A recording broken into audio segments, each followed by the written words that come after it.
And we should be saying goodbye to winter this weekend as we look ahead to spring, which arrives Monday.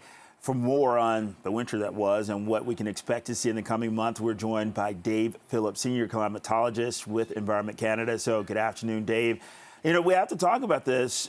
What were some standouts from this last winter? Oh my gosh, Bakari, where was winter? I mean, we had a good amount of snow, maybe 30% more snow than normal.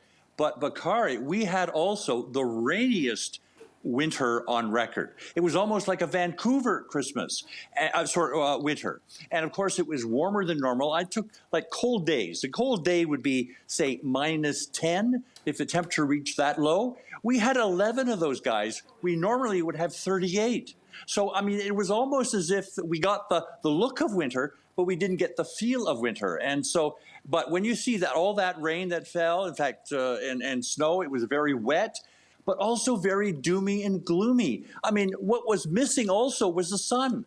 We couldn't see the sun. It was like a space object out there that we had to be reintroduced every time it shone. We had so many days with overcast and it was threatening to rain or snow, but it didn't. But a lot of cloud, a lot of fog, a lot of rain and snow.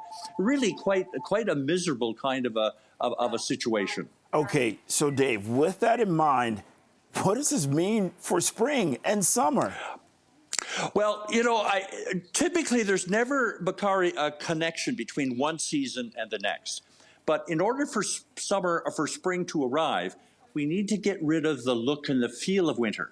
We need to get rid of all that snow. We need to thaw the ground out. So, you know, it's often said that spring arrives reluctantly in Canada. And I think this is going to test us. We're going to have to be patient. It's not going to go from slush to sweat. We're not going to get rid of our, our parkas and that. We need to be patient. This is going to be a slow coming. I mean, every day is going to be, say, marginally warmer than the next day. The return of the cold, well, it's not, you can't deny it. It still may come. We see in Toronto, after the first day of spring, we still get about 10% of our annual snowfall.